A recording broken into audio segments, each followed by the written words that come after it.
नमस्ते दर्शकों, एक ऐसी खबर जो पूरी दुनिया को हिलाकर रख देगी। इजरायल ने ईरान के परमाणु कार्यक्रम पर सबसे बड़ा हमला बोला है, जिसमें 9 प्रमुख परमाणु वैज्ञानिकों की हत्या कर दी गई। तेहरान से लेकर नतांज तक मिसाइलों की बारिश और धमाकों की गूंज। क्या यह मध्य पूर्व में एक नए युद्ध की शुरुआत है? और क्या है इस हमले के पीछे का असली मकसद? आइए इस सनसनीखेज मामले की गहराई में उतरते हैं और जानते हैं वो सच जो आपको चौंका देगा। यह कहानी शुरू होती है इजरायल और ईरान के बीच दशकों पुरानी दुश्मनी से। ईरान का परमाणु कार्यक्रम लंबे समय से इजरायल के लिए खतरा रहा है। इजरायल का दावा है कि ईरान गुप्त रूप से परमाणु हथियार बना रहा है, जबकि ईरान इसे शांतिपूर्ण उद्देश्यों के लिए बताता है। इस तनाव का केंद्र है ईरान के परमाणु वैज्ञानिक, जिन्हें इजरायल की खुफिया एजेंसी मोसाद ने बार बार निशाना बनाया है।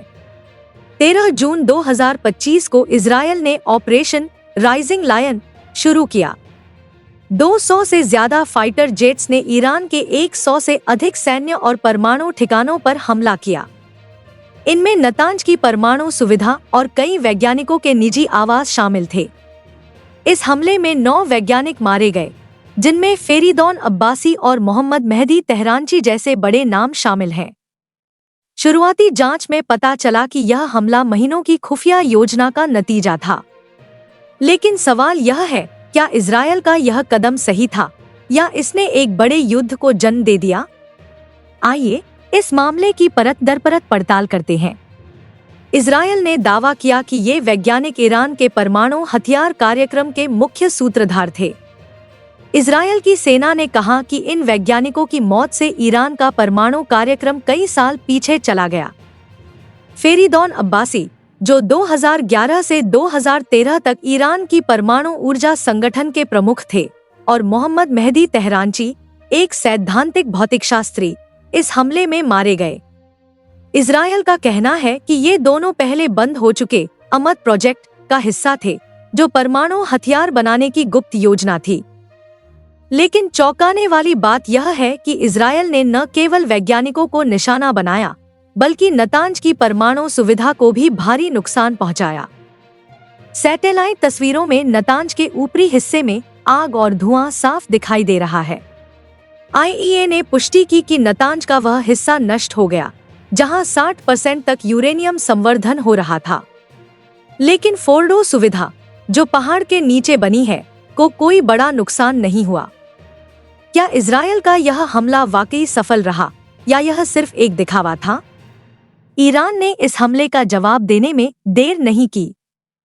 तेल अवीव और हाइफा पर दर्जनों बैलिस्टिक मिसाइलें दागी गईं, जिनमें 3 लोगों की मौत और दर्जनों घायल हुए। ईरान के supreme leader Ayatollah Ali Khamenei ने इसे युद्ध की घोषणा करार दिया और कठोर जवाब देने की चेतावनी दी। ईरान के विदेश मंत्री ने दावा किया कि उनके पास सबूत है कि अमेरिका भी इस हमले में शामिल था। हालांकि अमेरिकी राष्ट्रपति डोनाल्ड ट्रंप ने इससे इनकार किया, लेकिन कहा कि अगर ईरान ने अमेरिका पर हमला किया तो जवाब भयानक होगा। लेकिन यहाँ एक बड़ा ट्विस्ट है। न्यूयॉर्क टाइम्स की एक रिपोर्ट के मुताबिक ईरान का परमाणु कार्यक्रम अभी भी पूरी तरह खत्म नहीं हुआ है। इसका मतलब है कि इजरायल का हमला उतना प्रभावी नहीं था जितना दावा किया जा रहा है। इसके अलावा इजरायल ने दावा किया कि ईरान ने पहले ही 15 परमाणु बम बना लिए हैं, लेकिन ईरान ने इसे खारिज करते हुए कहा कि वह लिखित गारंटी देने को तैयार है कि वह परमाणु हथियार नहीं बना रहा। ईरान की जनता इस हमले से आक्रोशित है। तेहरान की सड़कों पर लोग वैज्ञानिकों और सैन्य अधिकारियों के पोस्टर लेकर प्रदर्शन कर रहे हैं। इस बीच इजरायल ने एक और सनसनीखेज खुलासा किया। उनकी गुप्त हत्या की सूची में अब आयतुल्लाह खामेनी का नाम भी शामिल है। क्या इजरायल वाकई इतना बड़ा जोखिम उठाएगा? और अगर ऐसा हुआ तो क्या मध्य पूर्व में युद्ध और भयानक हो जाएगा? दर्शकों, यह मामला सिर्फ इजरायल और ईरान तक सीमित नहीं है। यह पूरी दुनिया की शांति और सुरक्षा का सवाल है। आप क्या सोचते हैं?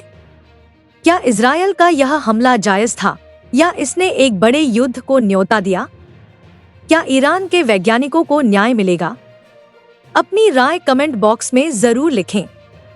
अगर आपको यह वीडियो पसंद आया तो लाइक करें, अपने दोस्तों के साथ शेयर करें और हमारे चैनल को सब्सक्राइब करें। बेल आइकन दबाना न भूलें ताकि इस मामले के हर अपडेट आप तक तुरंत पहुंचे। आइए सच की इस लड़ाई में एकजुट हों। इस मामले में कई सवाल अभी अनसुलझे हैं। क्या इजरायल का यह हमला ईरान के परमाणु कार्यक्रम को पूरी तरह रोक पाएगा?